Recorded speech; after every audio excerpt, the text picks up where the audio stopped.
हरियाणा विद्यालय शिक्षा बोर्ड के 11वीं कक्षा के छात्रों का कल इंग्लिश विषय का एग्जाम है और इंग्लिश विषय की तैयारी करवाने के लिए आज मैं आपको इस वीडियो के अंदर दो इंग्लिश विषय के क्वेश्चन पेपर दिखाऊंगा। पहला क्वेश्चन पेपर जो है हरियाणा विद्यालय शिक्षा बोर्ड ने जो पिछले साल एग्जाम लिया था इंग्लिश विषय का 2024 के अंदर, वो क्वेश्चन पेपर दिखाऊंगा, जिससे आपको ये पता चलेगा कि पिछले साल जो क्वेश्चन पेपर आया था उसके अंदर कौन सी एप्लीकेशन आई थी, कौन सा लेटर आया था, रिपोर्ट कौन सी आई थी, एडवर्टाइजमेंट कौन सी आई थी, नोटिस क्या आया था, ग्रामर में कौन कौन से क्वेश्चन आए थे और ग्रामर के जितने भी क्वेश्चन हैं उन सभी के आंसर मैं आपको इस वीडियो के अंदर बताऊंगा। उसके अलावा चैप्टर से कौन कौन से क्वेश्चन आए थे और पैराग्राफ में क्या आया था, ये सारी जानकारी मैं आपको इस वीडियो के अंदर दूंगा। और इसके अलावा जो है एक सैम्पल पेपर भी दिखाऊंगा और उसके ग्रामर के क्वेश्चनों का आंसर भी इस वीडियो के अंदर बताऊंगा। वीडियो अच्छी लगे तो लाइक करें, चैनल को सब्सक्राइब करके ऑल के बटन के ऊपर क्लिक कर ले ताकि जब नेक्स्ट वीडियो अपलोड हो तो उसका नोटिफिकेशन आपको मिल जाए। अब सबसे पहले क्वेश्चन पेपर देखते हैं। जैसा कि आप देख सकते हैं 11वीं कक्षा का क्वेश्चन पेपर है, इंग्लिश विषय का क्वेश्चन पेपर है और इसके अंदर जो क्वेश्चन आए थे वो देखते हैं। सबसे पहले सेक्शन ए के अंदर रीडिंग स्किल में जो है अनसीन पैसेज आएंगे, दो अनसीन पैसेज आएंगे, दोनों में से कोई एक आपको करना होगा। तो ये पहला अनसीन पैसेज है, इसको पढ़ना है, समझना है और फिर इसके नीचे जो क्वेश्चन है उन क्वेश्चनों के आंसर देने हैं। ये है पैसेज का बाकी का हिस्सा।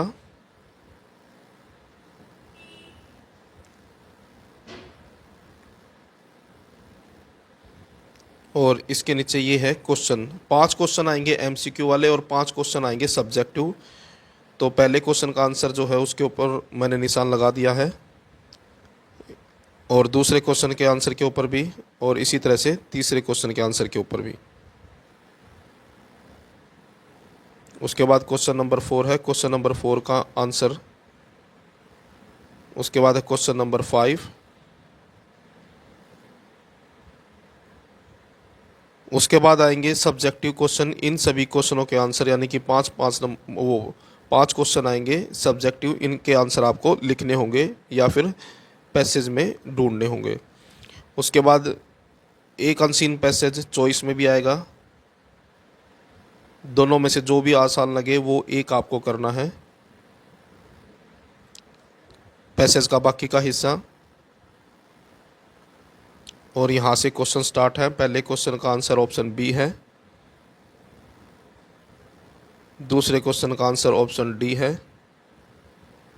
तीसरे का आंसर ऑप्शन बी है। उसके बाद है क्वेश्चन नंबर 4, इसका आंसर है ऑप्शन डी और उसके बाद है क्वेश्चन नंबर 5 और उसके बाद है फिर सब्जेक्टिव क्वेश्चन।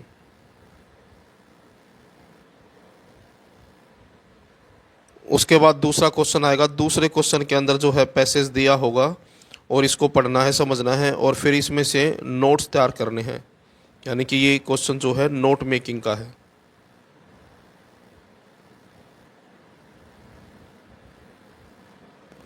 बाकी का पैसेज और इस क्वेश्चन पेपर के ग्रामर के जितने भी क्वेश्चन हैं उनके आंसर मैं आपको इस वीडियो के अंदर करवाऊंगा, यानी कि ग्रामर के क्वेश्चनों की तैयारी करवाऊंगा। उसके बाद है सेक्शन बी। तो इसके अंदर जो है नोटिस आया हुआ है, while morning walk in A park in your neighborhood you found a small plastic bag containing some documents and some cash. Write a notice in about 50 words to be put on the park notice board asking the owner to identify and collect it from you। यानी कि park में घूमने गए थे और आपको एक bag मिला, उसके अंदर पैसे भी हैं और डॉक्यूमेंट भी हैं। उसके बाद एडवर्टाइजमेंट आई हुई है, इन दोनों में से कोई एक आपको करना होगा। ये एडवर्टाइजमेंट है, you are Siddhant Sonia draft a classified advertisement in not more than 50 words to be publish in Times of India for sale of a used car. यानी कि कार सेल के लिए एडवर्टाइजमेंट आई हुई है। तो इन दोनों में से जो ये एडवर्टाइजमेंट है ये आसान रहती है और आपको एडवर्टाइजमेंट की तैयारी करनी चाहिए। उसके बाद क्वेश्चन नंबर 4 के अंदर पैराग्राफ आया था, इनमें से किसी एक टॉपिक के ऊपर पैराग्राफ लिखना है। Right a paragraph on one of the following. और उसके बाद इसमें भी चॉइस में एक क्वेश्चन है और जो कोई चॉइस में जो क्वेश्चन आया है ये रिपोर्ट है। Your school has recently open a computer wing the facility of computer training and access to internet connection has been made available to students. तो ये जो है रिपोर्ट आई थी। और उसके बाद अगला क्वेश्चन है क्वेश्चन नंबर 5। इसमें एक लेटर आया हुआ है और ये है एप्लीकेशन। तो एप्लीकेशन आई है, write an application to the principal of your school to arrange a remedial classes before the annual examination in school. You are Sartaj Sunita of class 11th। तो ये एप्लीकेशन है। उसके बाद यहाँ से ग्रामर के क्वेश्चन स्टार्ट हो जाते हैं। और सबसे पहले जो है टेंस वाले आए हैं, fill in the blanks with the correct form of the verb given in brackets. तो पहला सेंटेंस देखिए। पहला सेंटेंस है I dash receive your message yesterday. यहाँ पर यस्टरडे से ये पता लग जाता है कि ये जो सेंटेंस है ये सिंपल पास्ट का है। तो यहाँ पर आ जाएगा रिसीव्ड। सिर्फ रिसीव के साथ डी और लगाना है, यानी कि वर्ब की सेकंड फॉर्म लगानी है, received. I received your message yesterday. उसके बाद दूसरा क्वेश्चन है the poem dash contain many emotions. तो इसमें एस लग जाएगा, ये सिंपल प्रेजेंट का सेंटेंस है।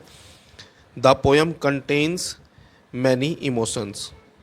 और उसके बाद जो अगला है sentence, we dash survive for 15 hours since the last wave hit.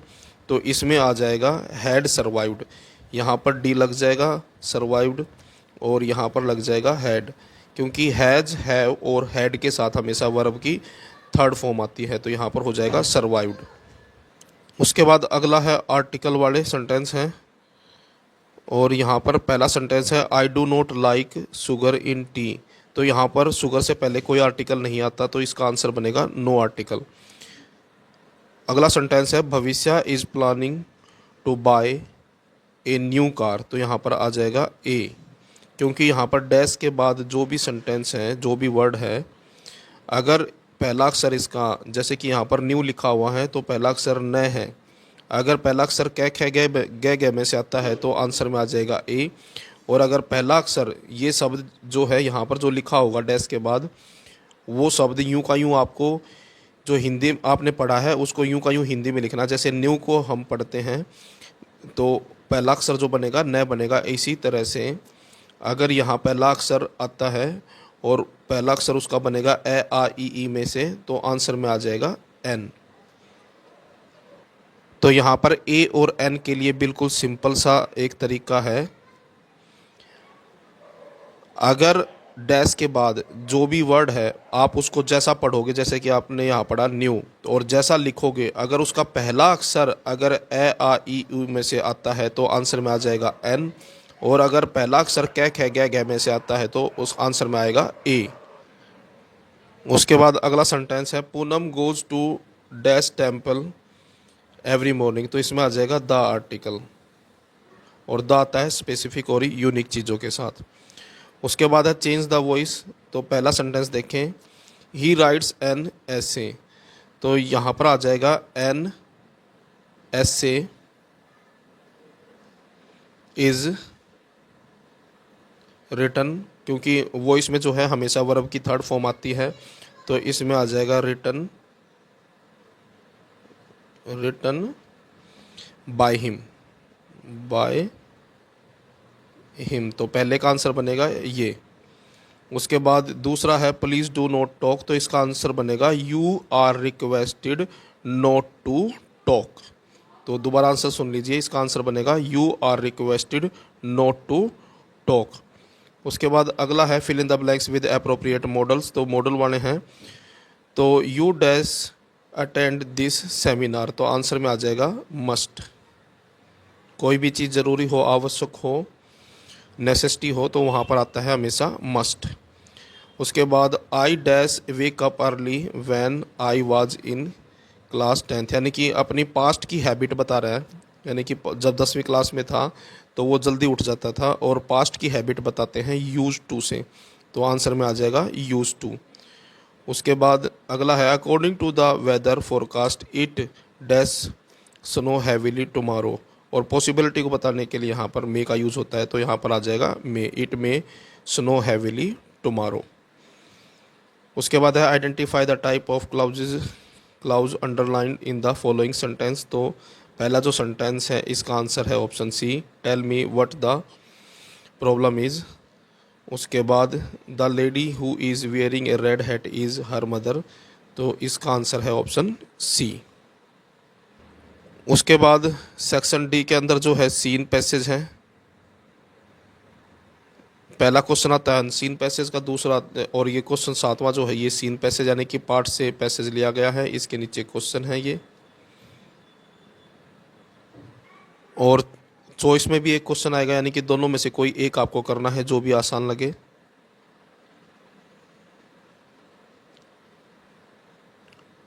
और ये क्वेश्चन आए थे, लॉन्ग आंसर टाइप क्वेश्चन है ये।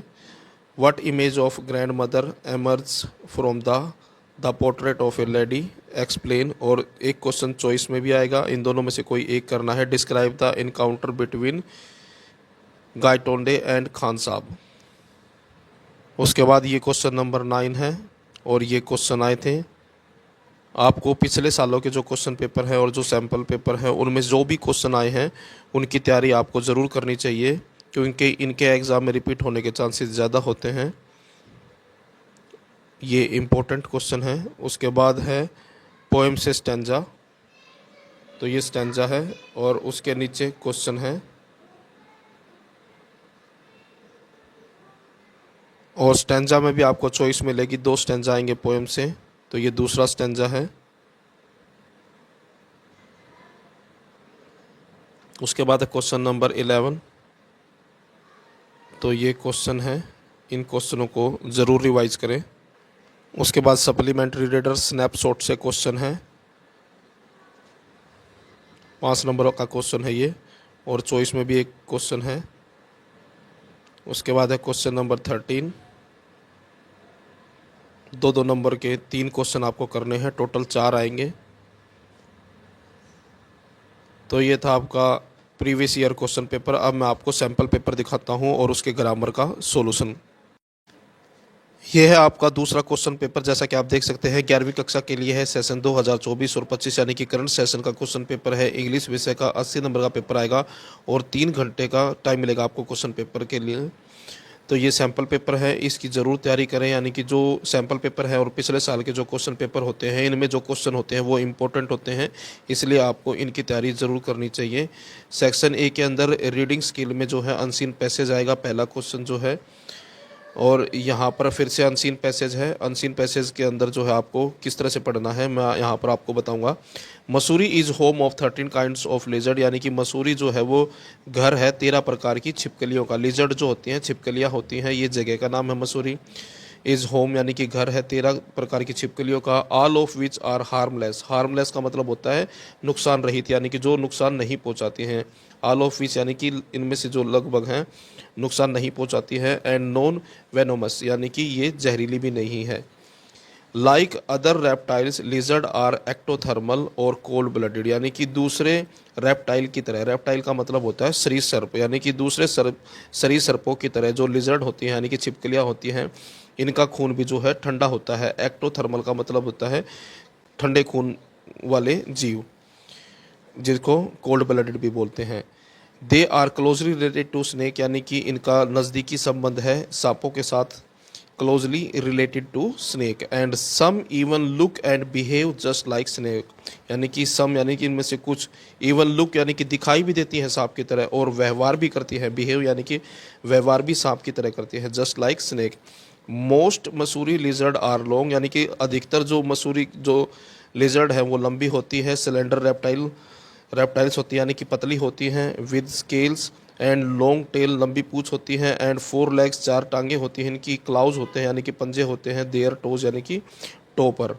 तो इस तरह से आपको पैसेज को पढ़ना है, समझना है और नीचे दिए गए क्वेश्चनों के आंसर देने हैं। अगर मैं आपको पूरा पैसेज समझाता हूँ तो वीडियो काफ़ी बड़ी हो जाएगी, तो यहाँ पर इस तरह से पैसेज को पढ़ना है आपको। और फिर यहाँ पर नीचे इसके क्वेश्चन है, तो पहला क्वेश्चन है ये, चूज़ द इनकरेक्ट स्टेटमेंट, यानी कि इनमें से जो चारों में से जो गलत स्टेटमेंट है वो आपको चुननी होगी। पहले आपको पैसेज पढ़ना होगा, समझना होगा, उसके बाद ही आप आंसर दे पाएंगे। तो पहला जो स्टेटमेंट है इसके अंदर है लिजर्ड आर रेप्टाइल्स, तो ये हमने पढ़ा था अभी कि जो लिजर्ड होती है वो सरीसृप होती हैं, तो ये ट्रू है, हमें इनकरेक्ट ढूंढनी है। दे आर कोल्ड ब्लडेड, हमने अभी पढ़ा था कि लिजर्ड जो होती हैं कोल्ड ब्लडेड भी होती हैं, तो ये भी ट्रू है statement. They have eyelids and year opening, तो छिपकलियों की जो है आईलिड्स भी होती हैं और ईयर ओपनिंग यानी कि कान भी खुले होते हैं, तो ये तीनों स्टेटमेंट ट्रू है। तो इसका मतलब चौथी जो स्टेटमेंट है ये गलत है, तो ये हमारा आंसर बनेगा option D. They use their nose to smell their prey, क्योंकि जो छिपकलियाँ होती हैं वो स्मेल करने के लिए जीभ का प्रयोग करती हैं, तो यहाँ पर बताया गया है नोज का यूज़ होता है स्मेल करने के लिए, तो ये स्टेटमेंट गलत है। तो पहले का आंसर ऑप्शन डी है। उसके बाद दूसरा क्वेश्चन है a lizard discard its tails to, discard का मतलब होता है छोड़ देना, यानी कि छिपकलियाँ जो है अपनी पूँछ को छोड़ देती हैं। अगर कोई शिकारी उनके ऊपर अटैक करता है यानी कि उनकी पूँछ को पकड़ लेता है तो छिपकलियाँ जो है अपनी पूँछ को छोड़ देती हैं। तो इस क्वेश्चन का जो आंसर बनेगा ऑप्शन ए है कन्फ्यूज़ इट्स एनिमी, यानी कि जो छिपकलियाँ हैं वो अपनी पूँछ को इसलिए छोड़ देती हैं ताकि उनका जो शत्रु है एनिमी है वो कन्फ्यूज़ हो जाए विद इट्स स्क्रीमिंग टेल, यानी कि टेल के साथ, और वो भाग जाएं। उसके बाद तीसरा क्वेश्चन है most of the lizard are, तो इसका जो आंसर बनेगा तो वो बनेगा ऑप्शन डी नॉन पॉइजनस, यानी कि हमने अभी पढ़ा था पैसेज के अंदर अधिकतर जो छिपकलियाँ होती हैं वो जहरीली नहीं होती हैं, तो ऑप्शन डी जो है आपका आंसर है। Which of this statement is true about lizard, यानी कि इनमें से कौन सी स्टेटमेंट जो है ट्रू है लिजर्ड के बारे में, तो स्किन ईट, इस क्वेश्चन का जो आंसर है वो ऑप्शन डी बनेगा, वो B. Lizard can discard their tail to distract their enemies, तो लिजर्ड जो है अपनी पूँछ को छोड़ देती हैं अपने शत्रु को डिस्ट्रैक्ट करने के लिए यानी कि भटकाने के लिए।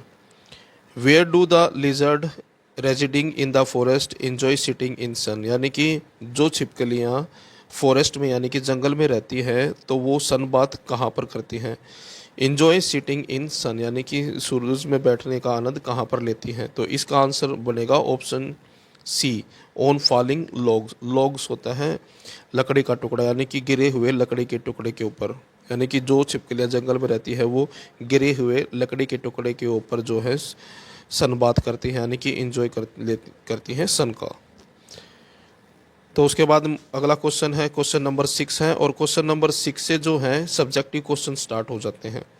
तो Mussoorie lizard different from snakes as they, यानी कि मसूरी की जो लिजर्ड हैं वो अलग हैं सांपों से, क्योंकि तो इसका आंसर बनेगा दे हैव लेग्स, यानी कि उनके पैर होते हैं, क्योंकि सांपों के पैर नहीं होते हैं और छिपकलियों के पैर होते हैं। ईयर ओपनिंग होती है यानी कि सांपों के कान नहीं होते, लेकिन जो छिपकलियाँ होती हैं उनके कान भी होते हैं और वो खुले भी होते हैं, और आईलिड्स यानी कि पलकें भी होती हैं।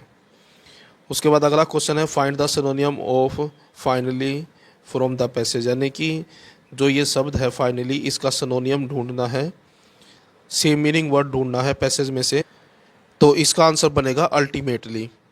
तो इस तरह से आपको आंसर देने हैं क्वेश्चनों के,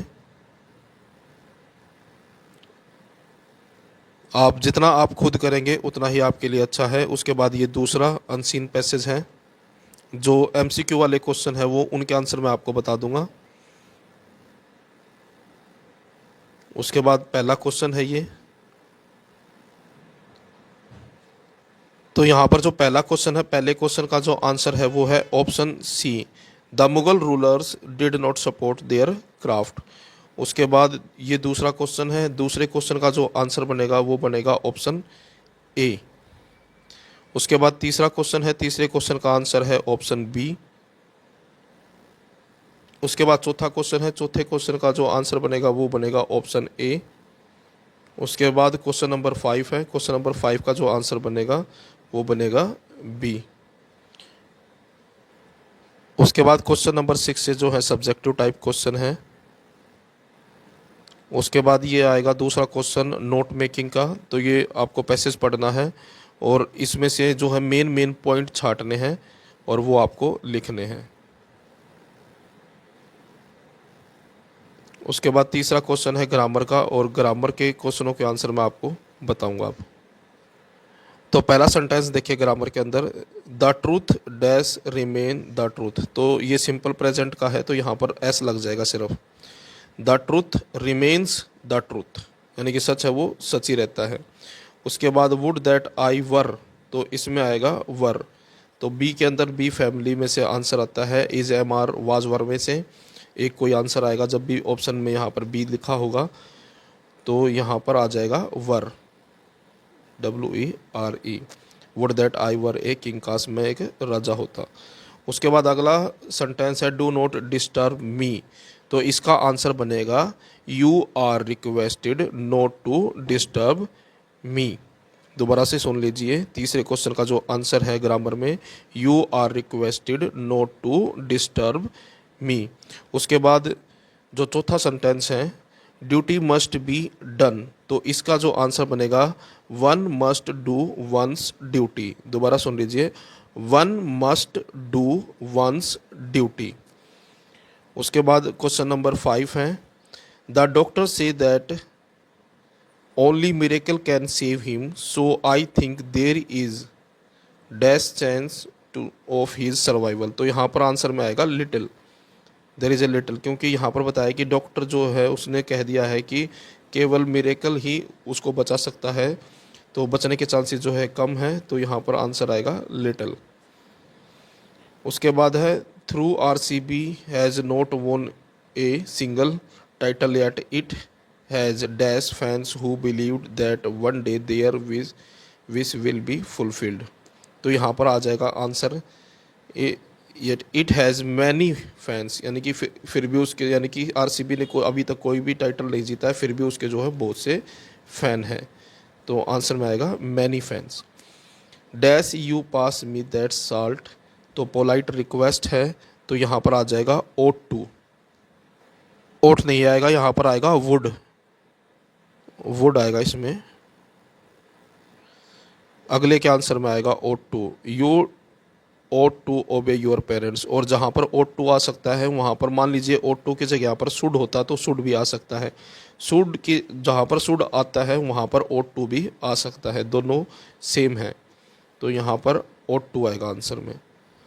उसके बाद है combine the following sentence, तो 9वें क्वेश्चन का जो आंसर बनेगा वो बनेगा he wants a car from his in-laws though his father is against dowry। उसके बाद क्वेश्चन नंबर 10 है, तो क्वेश्चन नंबर 10 का जो आंसर जो है वो है नाउन क्लोज।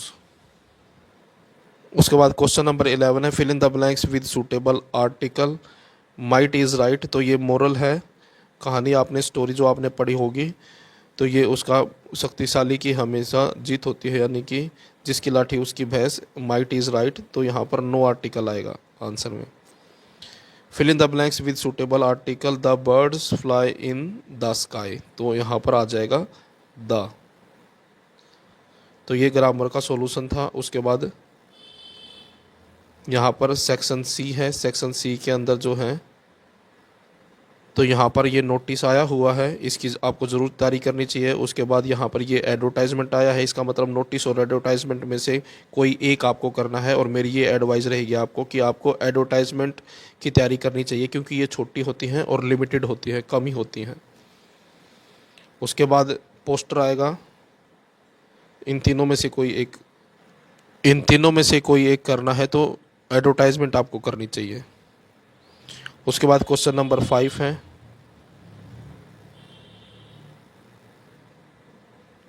तो यहाँ पर ये जो है एप्लीकेशन आई हुई है, और उसके बाद ये लेटर है।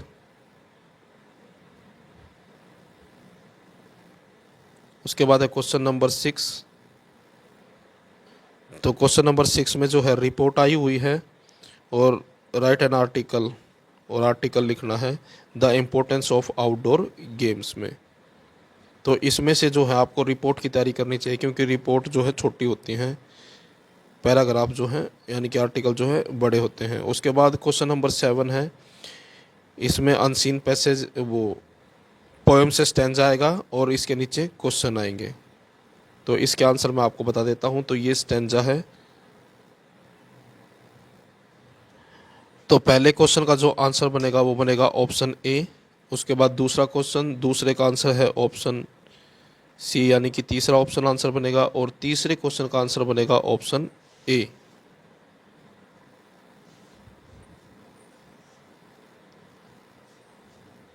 ऑप्शन ए जो है इसका आंसर है। उसके बाद क्वेश्चन नंबर 4 है। क्वेश्चन नंबर 4 का जो आंसर बनेगा वो बनेगा ऑप्शन बी। उसके बाद क्वेश्चन नंबर 5, और क्वेश्चन नंबर 5 का जो आंसर है वो है ऑप्शन ए। उसके बाद चॉइस में भी एक स्टेंजा आएगा, दोनों में से जो भी आसान लगे वो आपको करना है। तो ये है स्टेंजा और इसके नीचे यहाँ से क्वेश्चन है। तो इसके पहले क्वेश्चन का जो आंसर है वो है ऑप्शन ए। उसके बाद दूसरे क्वेश्चन का जो आंसर है वो है ऑप्शन सी। उसके बाद दूसरा क्वेश्चन, दूसरे का आंसर है ऑप्शन सी। और उसके बाद तीसरा क्वेश्चन, तीसरे का आंसर है ऑप्शन डी। उसके बाद चौथा क्वेश्चन, चौथे का आंसर है ऑप्शन बी। और उसके बाद पांचवा क्वेश्चन है, पांचवें क्वेश्चन का जो आंसर है वो है ऑप्शन डी। उसके बाद सीन पैसेज आएगा पार्ट से, इसके नीचे भी क्वेश्चन मिलेंगे। तो ये पहला क्वेश्चन है, what did the grandmother want her grandson to learn by heart. तो इसका आंसर आएगा ऑप्शन बी।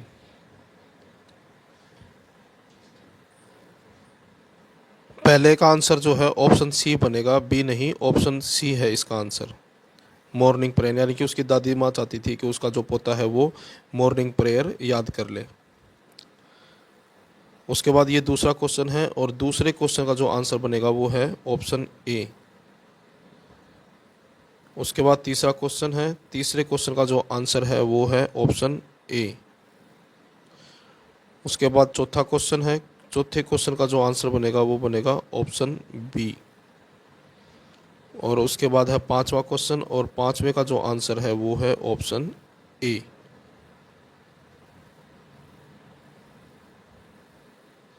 उसके बाद चॉइस में भी क्वेश्चन आएगा, यानी कि सीन पैसेज एक और होगा, दोनों में से कोई एक करना है।